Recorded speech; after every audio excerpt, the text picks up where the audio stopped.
Welcome back. The Hephaestus challenge continues right here on twitch.tv/The Robin Dan Show. I'm sitting down with one of the writers, a veteran of the community, and I believe a level 15 in at least one aspect. It's Geo. Hello. Hey. I've got a mic. The first time ever. You've had a mic before, haven't you? Nope. I've had mic for 1 day now, so no one's heard me in game. I don't think, other than other than Mumble server. This is exciting. Oh my goodness. Now you have been with writers for how long? I think I joined around September last year, which is quite near the birth of the clan. You've been a part of the writers team for a long time. Yeah. From the competitive side, I think I've been in every single competitive game we've ever done throughout the whole of it, actually.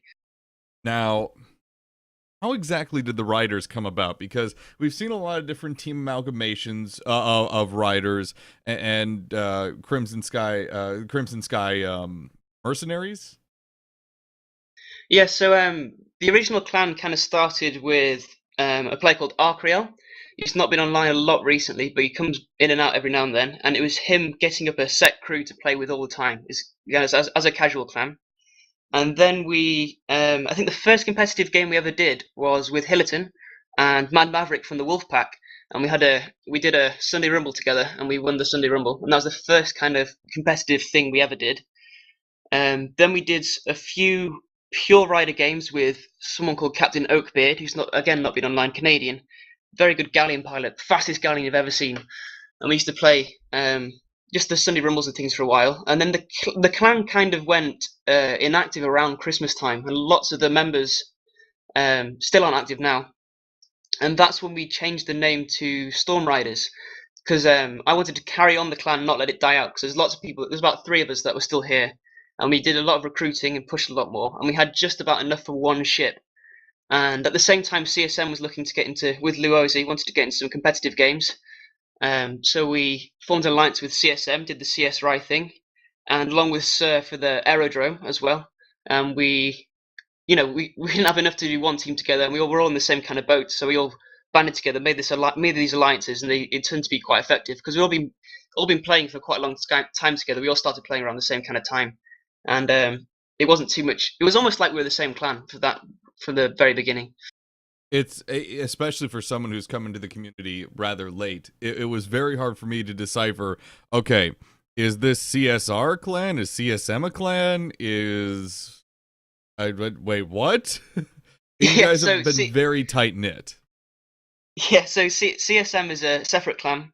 And the way we did things is we have one ship with CSM crew and a CSM pilot, and one ship with a rider crew and a rider pilot, and that's how we kept it right up until the beginning of the Sky League tournament, where Luosi had to stop playing for some personal issues I think was going on.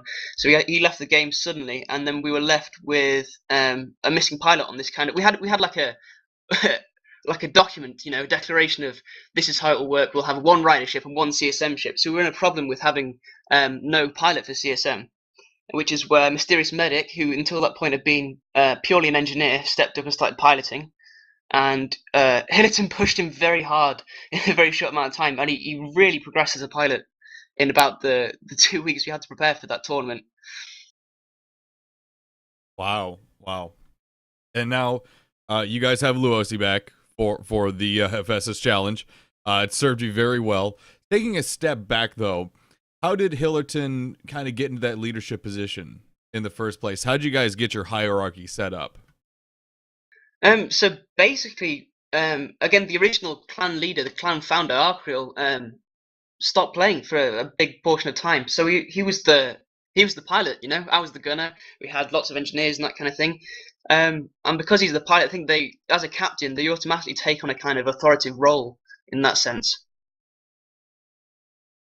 So it was a quite natural progression of Hillerton. As soon as that spot opened up, he just naturally helped things move along and helped organize and whatnot.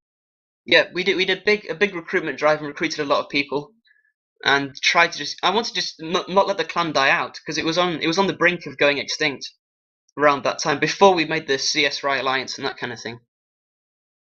It served you guys very well, and since the point in time that happened, the combination of Hillerton and Luosi as pilots has become feared to fly against. Absolutely frightening. Why is that, though? Why is Hillerton and Luosi together as pilots so scary? I think it's part of the playstyle as well. Because, I mean, I don't know if you've seen the post that Rydr did on the forum with this different, almost like a combat triangle thing going on. And because we have a very aggressive playstyle, instant kill, fast deaths and that kind of thing, aggression looks more scary, I think, than like control playstyles, just purely because of how quickly it gets things done and like efficiency-wise. And of course, they cooperate very well together. Luosi loves the brawl. Hillerton likes to sit back and work out the strategy. So it's all Hillerton's positioning, working around Luosi, instantly thinking of things to do on the spot and avoiding other ships and that kind of stuff. Now, as it stands for the Rydr team, you guys just have one non-Rydr person. That's Luosi. How has that worked out for you guys? Is it tough having someone on the team that isn't in the Rydr clan? Yeah. We're pushing. We're gonna recruit him. He's gonna change. He will. You are. He hasn't got a choice. It's gonna happen soon. One day. Admittedly, Luosi's been in CSM for a long time, and he'd been he's important to their clan. He's one of their clan leaders, and it's his kind of clan. And you just a lot of people in CSM are more casual based, and he wants to do the competitive scene. So he's got lots of friends in CSM. I completely understand why he's still with the clan, and there's no need for us to take over at all. Really, I think it still works just with Luosi piloting as a CSM. So it hasn't been any trouble at all. Yeah, no, it's been fine. I mean, there was a bit of a fallout because we around that time after because I said Luosi disappeared for a year, and during the Sky League kind of area, CSM was also kind of inactive, like much as Rydr was earlier in the year, and so we kind of pushed, and we had like a what's the word? An immigration program, I think is what you'd say. We kind of stole some CSM members, and it's had some conflict because of that. Lots of the old school CSM that came back were like, "Why have you all left to join Rydr?" And there's some of that still going on, but I think we're okay at the moment. All the tensions have kind of blown over. Gotcha. So as it stands, you talked a little bit about how Luosi is kind of that brawler that get up in people's face and just destroy them with aggression, whereas Hillerton just likes to sit back a little bit and organize and support and really play that mid-range role. Yeah. But that's the kind of we came up with the strategy of having the Solus Autumn Pyramidion along with the Metamidium, which served us really well for quite a long time. And at the moment, we're in a kind of grey area. We're experimenting with different ships. We've been taking Mobula a lot more recently. We're becoming a big fan of the Mobula. And some goldfish, because it's fashionable. The Thralls seem to be doing goldfish a lot, so we think we'll have a bash at the goldfish as well. Hey, why not? Why not? That's actually what I wanted to ask about though.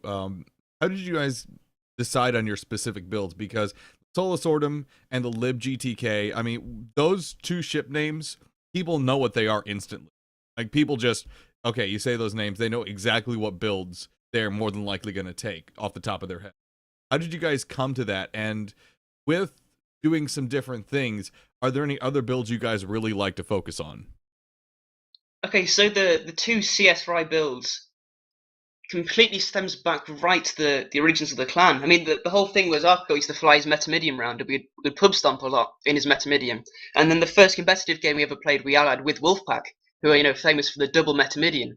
And then the triple Artemis thing happened, and the range game came a lot more prominent. You couldn't just take a gap multi-pyramidion and wreck everything anymore. So that we had to kind of work out a strategy that would reinforce everything that the Metamidion stands for, which is pure aggression. A ship that can follow the Metamidion, which would be another Pyramidion, with the Hades Flak front or Hades Artemis front.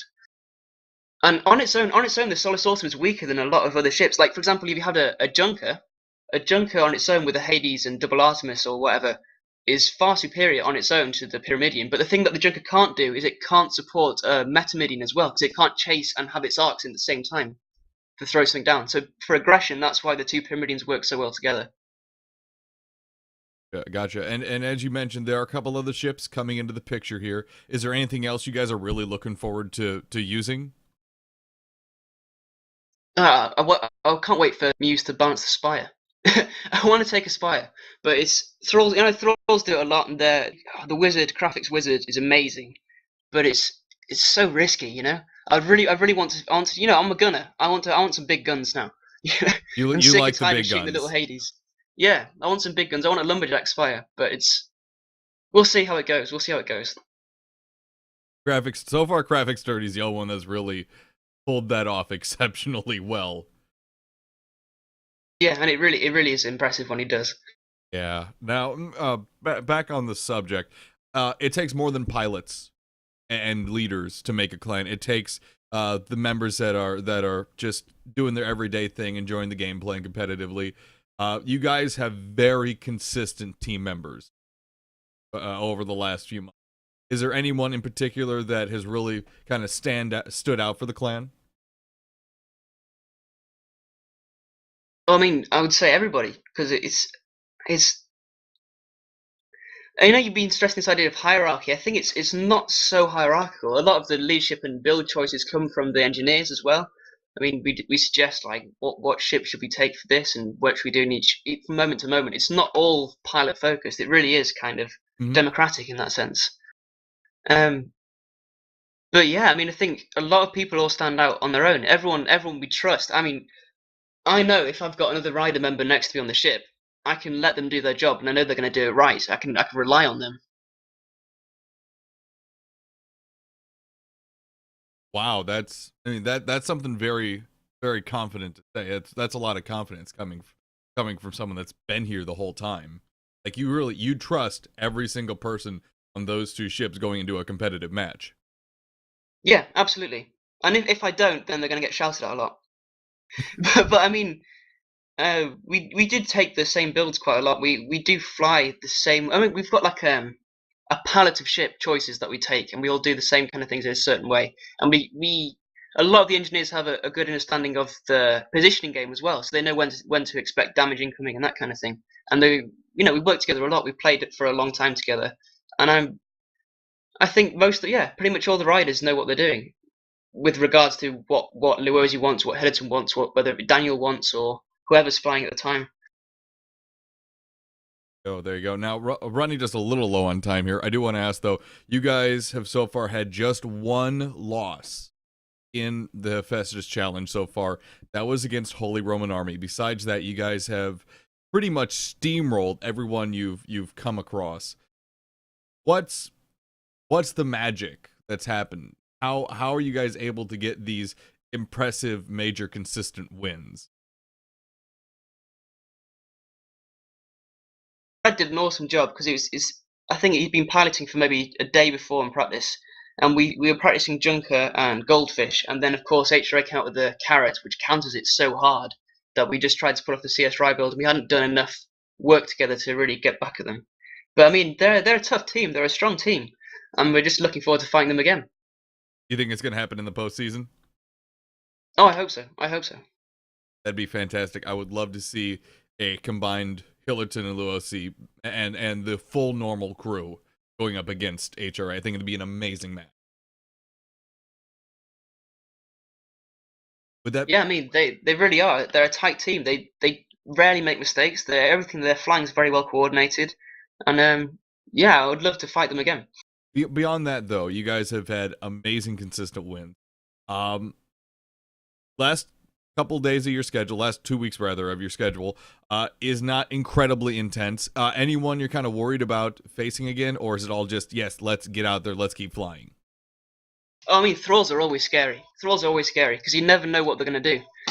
So we're always wary of what the Thralls are doing, and Overwatch can pull things out. Of course, the Clamour. I think, unfortunately, the mobilers we took last week hard countered them pretty hard on the Dunes map. But if we fight the Clamour again on a different map, then we'd have to take different builds. But the Sniper Mob and Dunes is something that we like to do, and it does kill Junkers quite easily. As Oracle referred to it on air, it was a very old school match. Very, very old school. Oh, the Mercs, yeah. You've not seen a Merc for a while. No, we don't see them too often anymore, but it was great to see them out there and very active. Anything else you'd like to add before we close up shop here today, Geo? I want to give a big shout out to Sir Sky Invading Rhinos because we scrim with them every week. We practice a lot with them, and again with the alliance we had with the Aerodrome tournament with the Crimson Rhino Riders. I think as a clan they're very, in the community wise they're very close to us as a clan, and we work a lot. We practice a lot together. So shout out to Sir, and again to Thralls and all the other amazing clans that we like to scrim with. There we go. Geo, thank you so much for taking the time to be a part of this. We will Thank you. see you in the skies. Thank you so much for joining us, folks. We'll be right back in just a moment. You're watching the Hephaestus Challenge right here on twitch.tv/The Rob and Dan Show.